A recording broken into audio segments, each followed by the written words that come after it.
আসসালামু আলাইকুম। প্রিয় দর্শক, একদিন আগে ডক্টর ইউনূস পদত্যাগ করতে চান বলে যে কথা এনসিপির আহ্বায়ক নাহিদ ইসলাম বলেছিলেন সংবাদ মাধ্যম বিবিসিকে, এবং যেটাকে কেন্দ্র করে চিলে কান নিল, এই ধারণার বশবর্তী হয়ে সকল মিডিয়াকে হইচই করতে দেখেছি। তখনই কিন্তু আমি সন্দেহ প্রকাশ করেছিলাম যে আসলেই কি ডক্টর ইউনূস এমন কথা বলেছেন। মানে আমার লজিকে মনে হয়েছিল যে ওনার মতো অবস্থানে থেকে, ওনার মতো অভিজ্ঞ লোকের পক্ষে এ ধরনের ছেলে মানুষই অভিমান সাজে না।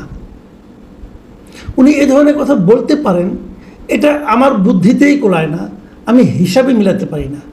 পরে আবার চিন্তা করেছি হতে পারে কেন? যে ভদ্রলোক এই তার নাতির বয়সী ছেলেদেরকে নিয়ে দেশ চালানোর পরিকল্পনা করেন, অনভিজ্ঞ লোকদের কাছে টেনে নিতে অন্যদের তুলনায় বেশি পছন্দ করেন, তার পক্ষে এটা হতেও পারে। কিন্তু আজকে দেখা গেল না, আমার প্রথম সন্দেহটাই ঠিক। সম্ভবত উনি বলেননি। কথাটা বললাম কেন সেটা বলছি। আজকে একটেকের মিটিংয়ের পরে উপদেষ্টাদের নিয়ে ওনার একটা অনির্ধারিত একটা মিটিং হয়েছিল। মোটামুটি সব উপদেষ্টারা সেই মিটিংয়ে ছিলেন। সেই মিটিং থেকে বের হয়ে এসে পরিকল্পনা উপদেষ্টা যিনি ছিলেন, পরিকল্পনা বিষয়ক যে উপদেষ্টা অধ্যাপক ওয়াহিদুদ্দিন মাহমুদ, উনি একটা কথা বলেছেন সাংবাদিকদেরকে। উনি সরাসরি বলেছেন যে আমি ওনার কথাটা হুবহু পড়ে শোনাচ্ছি আপনাদেরকে। উনি বলেছেন প্রধান উপদেষ্টা যাচ্ছেন না, আমাদের সঙ্গে থাকছেন। উনি পদত্যাগ করবেন বলেননি, তিনি অবশ্যই থাকছেন, অন্য উপদেষ্টারাও থাকছেন। আমি এটুকু কথা আগে উনি আরও কিছু বলেছেন, সেটুকু আমি পরে আসছি। আগে এটুকু কথা একটু বিশ্লেষণ করার চেষ্টা করি। তার মানে উনি থাকছেন, একটু আমি বুঝতে পারলাম। তারপর বললেন যে উনি পদত্যাগ করবেন বলেননি। তাহলে বলেননি যখন, তাহলে সেই কথাগুলো আসলো কি করে বাইরে? মানে উনি বিরক্ত, উনি হতাশ, উনি থাকতে চাচ্ছেন না, উনি পদত্যাগ করার কথা ভাবছেন। হ্যাঁ, বলেননির সঙ্গে ভাবছেন, এর একটা পার্থক্য থাকতে পারে। হয়তো ভেবেছেন, কিন্তু সেই ভাবনার কথা বলার জন্য উনি নাহিদ ইসলামকে অ্যাপ্রোপ্রিয়েট ব্যক্তি মনে করলেন কেন? নাহিদ ইসলাম এনসিপি, মানে একটা পলিটিক্যাল পার্টির প্রধান। ডক্টর ইউনূস তার পলিটিক্যাল পার্টি, উনি তো এনসিপি প্রধান নন, অথবা এনসিপির সঙ্গে ওনার কোনো সম্পর্কও নাই। হ্যাঁ, আনঅফিসিয়ালি ওনাকে এনসিপির আপনি মাস্টার মাইন্ড বলতে পারেন, কিন্তু সেটা তো অফিসিয়ালি বলা যাবে না। তাহলে তিনি সেই কথাটা নাহিদ ইসলামকেই বলতে গেলেন কেন? আচ্ছা, বুঝলাম যে উনি আপনার ক্যাবিনেটে বসে মানে ওনার সহকর্মীদের সঙ্গে পদত্যাগের কথাটা বলেননি, কিন্তু ভাবনার কথাটা একটা পলিটিক্যাল পার্টির লিডারের কাছে জানিয়েছেন। তাহলে আগামীকালকে কিন্তু একটা সমস্ত পলিটিক্যাল পার্টির লিডারদের নিয়ে উনি একটা সর্বদলীয় বৈঠক করেছেন। সেই বৈঠকেও সকল পলিটিক্যাল পার্টির লিডারদের কাছেও কি তিনি জানাবেন ওনার মনের ভাবনার কথা? যদি না জানান, তাহলে ওনারা কি মনে করতে পারেন না যে গোপন কথা কেবলমাত্র নাহিদ ইসলামকে বলে, আমাদেরকে বলে না? ভাবতে তো পারেন, নিজেদেরকে ওনারা বঞ্চিত মনে করতে পারেন। এই এত বড় বিশাল ব্যক্তিত্ব, নোবেল পুরস্কার বিজয়ী ব্যক্তিত্ব, কেবলমাত্র নাহিদ ইসলামকে আপন মনে করে মনের কথাটা বলে, আমাদেরকে বলে না। অথবা এখান থেকে কি আরেকটা অনুসিদ্ধান্তে পৌঁছা যায় না যে আসন্ন নির্বাচনেও কি উনি নাহিদ ইসলামকে এভাবে ফেভার করবেন? যাক, এত সন্দেহপ্রবণ হওয়া ঠিক না, আমি হতেও চাই না। আপনারা যতটুকু আমি পড়েছি ওয়াহিদুদ্দিন মাহমুদের বক্তব্য, সেখানে আরেকটা কথা আছে, সেটা হলো কি, তিনি অবশ্যই থাকছেন, অন্য উপদেষ্টারাও থাকছেন। তো অন্য উপদেষ্টারাও থাকছেন, এর অর্থটা কি? অন্য উপদেষ্টাদের না থাকার কথাটা কি উঠেছিল? হ্যাঁ, উঠেছিল। 5 জন উপদেষ্টা নিয়ে আপত্তি উঠেছিল। 2 জনের ব্যাপারে আপত্তি তুলেছিল বিএনপি, এবং 3 জনের ব্যাপারে আপত্তি তুলেছিল এনসিপি। তারা এই কয়েকজনের পদত্যাগ দাবি করেছে। সেই দাবিতে তারা এখনও অনড়, সেই দাবি তারা প্রত্যাহার করে নেয়নি। কিন্তু ওয়াহিদুদ্দিন মাহমুদ জানিয়েছেন, তোমরা যে যাই দাবি করো সবাই থাকছে। যা হোক, তাহলে ওই 5 জন এখন নিশ্চিন্ত হলেন যে তারা আরও কয়েক মাস তাদের চাকরি থাকছে। ভালো, এটা অতি উত্তম, এটা নিয়ে আর কী বলবো।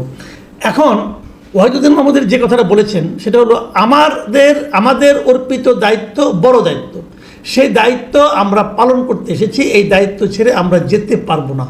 এটাও ভালো কথা যে ওনারা দায়িত্ব ছেড়ে যাবেন না বলে সিদ্ধান্ত নিয়েছেন, অতি উত্তম। কিন্তু আমার একটা প্রশ্ন, সবিনয় প্রশ্ন ওনাদের কাছে, দেখুন আপনি দায়িত্ব ছেড়ে যাবেন না, এটা কিন্তু আমাদেরকে আশান্বিত করে, আমরা খুব খুশি যে আপনার দায়িত্ব ছেড়ে যাবেন না। কিন্তু আমি কি পাশাপাশি এই প্রশ্নটা করতে পারি, যেহেতু আপনার দায়িত্বের ব্যাপারে সচেতন যে আপনাদেরকে দায়িত্ব আছে, এই দায়িত্বটা আপনারা কতটুকু কে পালন করতে পেরেছেন? এটা নিয়ে কি আপনাদের মধ্যে কোনো মূল্যায়ন হয়েছে? একবার কি ভেবেছেন যে জনগণ আপনাদের পারফরমেন্স নিয়ে কী ভাবেন? একবার ভেবেছেন? এই যে মিস্টার ওয়াহিদুদ্দিন মাহমুদ অত্যন্ত ভালো মানুষ, জ্ঞানী মানুষ, কোনো সন্দেহ নাই। উনি কিন্তু এখন পরিকল্পনা মন্ত্রণালয়ের দায়িত্বপ্রাপ্ত উপদেষ্টা। এই বছরের শুরুর দিকে উনি ছিলেন শিক্ষা মন্ত্রণালয়ের দায়িত্বপ্রাপ্ত উপদেষ্টা। উনি যখন শিক্ষা মন্ত্রণালয়ের দায়িত্ব ছিলেন তখন উনি যে মিজারেবলি ফেল করেছেন, মানে উনি যে একসময় গোল্লা মেরেছেন, এটাকে উনি বুঝতে পেরেছিলেন? না হলে ওনাকে সরিয়ে দেওয়া হলো কোনো? যদি বুঝতে পেরে থাকেন সেই জন্য উনি জাতির কাছে ক্ষমা চেয়েছেন, কারণ জাতি তো ওনাকে একটা দায়িত্ব দিয়েছে। ওনারা তো দায়িত্ব ছেড়ে যাবেন না বলে প্রতিজ্ঞা করেছেন, কিন্তু দায়িত্ব ছেড়ে না যাওয়ার প্রতিজ্ঞার পাশাপাশি ওনারা কি ওই প্রতিজ্ঞাটাও করেছিলেন যে আমি আমার দায়িত্বটা যথাযথভাবে পালন করব? যদি তেমন প্রতিজ্ঞা করে থাকেন তাহলে পালন করতে না পারার জন্য ওনাদের অপরাধবোধ সম্বলিত কথাটা কোথায়? কোথায় সে অনুশোচনা? কোথায় জনগণের কাছে ক্ষমা প্রার্থনা? নেই তো। আমি একটা মাত্র উদাহরণ দিলাম, পরবর্তী সময়ে অনেকের নামেই কিন্তু দায়িত্ব পালনে অবহেলার কথা উঠেছে, দায়িত্ব পালনের স্বজনপ্রীতির কথা উঠেছে, দায়িত্ব পালনের দুর্নীতির কথা উঠেছে, সব উঠেছে এবং সেগুলো নিয়ে বিভিন্ন মিডিয়ায় বলা বলি হয়েছে। আমি নিজেও দু একটা বলেছি, কোনোটাই কোনো প্রতিক্রিয়া মানে আপনার কোনো রকম হচ্ছে, প্রতিকার হচ্ছে? যদি প্রতিকার না হয়ে থাকে, যদি ওনারা আগামী যে কয় মাস থাকবেন সেরকমই চালিয়ে যেতে থাকেন, তাহলে ভাই এমন দায়িত্ব পালনের বদ্ধপরিকর লোক আমাদের দরকার নাই। এদেশের একজন সাধারণ নাগরিক হিসেবে আমি আমার অপিনিয়ন দিলাম, আপনারা এটাকে গুরুত্ব নাও দিতে পারেন, কোনো সমস্যা নাই। কিন্তু যদি বেশি লোকের অপিনিয়ন এটাই হয় তাহলে তার প্রতিক্রিয়া পরবর্তী সময়ে কি হবে তার জন্য আশা করি আপনারা মেন্টালি এক ধরনের প্রস্তুতি রাখবেন। আচ্ছা, এই যে মিটিংটা হলো, এই মিটিংটার পর সবচেয়ে গুরুত্বপূর্ণ যে ঘোষণাটা এলো সেই ঘোষণাটা সম্পর্কে একটু বলতে চাই আমি। সেই ঘোষণাটা হলো, এই মিটিংয়ের পর প্রধান উপদেষ্টার যে প্রেস উইং তারা একটা বিবৃতি বিভিন্ন মিডিয়াতে পাঠিয়েছে। সেই বিবৃতিতে কি বলা হয়েছে? আমার কাছে মনে হয়েছে এটাই সবচেয়ে আমার কাছে মনে হয়েছে খুব বেশি গুরুত্বপূর্ণ, কিছুটা ভয়ঙ্কর একটা বিবৃতি। সেটা ওনারা বলেছেন বিবৃতিতে যে যদি পরাজিত শক্তির ইন্ধনে এবং বিদেশি ষড়যন্ত্রের অংশ হিসেবে সরকারের উপর আরোপিত দায়িত্ব পালনকে অসম্ভব করে তোলা হয়, তবে সরকার সব কারণ জনসমক্ষে উত্থাপন করে পরবর্তী সিদ্ধান্ত গ্রহণ করবে। এটাকে আমি একটু বুঝতে চেষ্টা করি। প্রিয় দর্শক, আসুন সবাই মিলেই বুঝি, কারণ তারা তো জ্ঞানী মানুষ, অত্যন্ত জ্ঞান খাটিয়ে আমার ধারণা তারা প্রতিটি শব্দ লিখেছেন। কাজে আমাদেরও দায়িত্ব হবে প্রতিটি শব্দকে একবার দুবার তিনবার করে হলেও দেখা, চিন্তা করা, উপলব্ধি করার চেষ্টা করা। প্রথমত, যদি পরাজিত শক্তির ইন্ধনে, ভাই আপনি কি করে বুঝবেন কোন জিনিসটা পরাজিত শক্তির ইন্ধনে হয়েছে? কি করে বুঝবেন আপনি?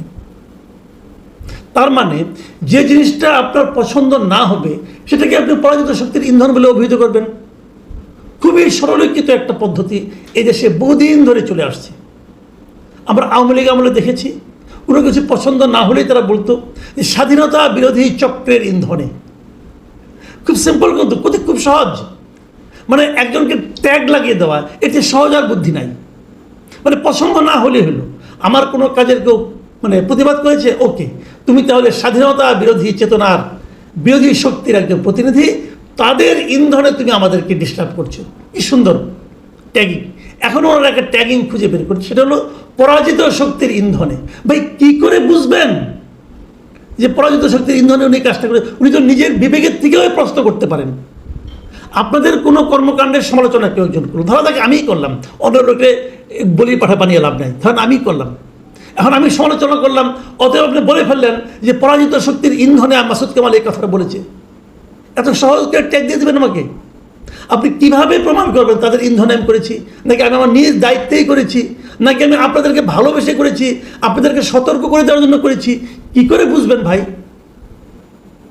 তারপরে বলেছেন এবং বিদেশি ষড়যন্ত্রের অংশ হিসাবে, তার মানে আপনাদের যদি, তারপর হচ্ছে যে কি করতে হবে, যে সরকারের উপর আরোপিত দায়িত্ব পালনকে অসম্ভব করে তোলে, মানে আপনাদের উপর যে দায়িত্ব পালন করতে দেওয়া হয়েছে, আরোপিত দায়িত্ব আর কি, যে দায়িত্বটা জনগণ আপনাদের উপর আরোপ করেছে, সেই দায়িত্বটা পালনকে যদি অসম্ভব করে তোলা হয় ওই দুইটা কারণে, যে পরাজিত শক্তির ইন্ধনে এবং বিদেশি ষড়যন্ত্রের অংশ হিসাবে, তাহলে আপনারা সব কথা পাবলিককে বলে দিবেন এবং তারপর তারা সিদ্ধান্ত গ্রহণ করবেন। আপনারা ভাই এখনই বলেন না, সমস্যাটা কি? সিদ্ধান্ত পরে গ্রহণ করেন।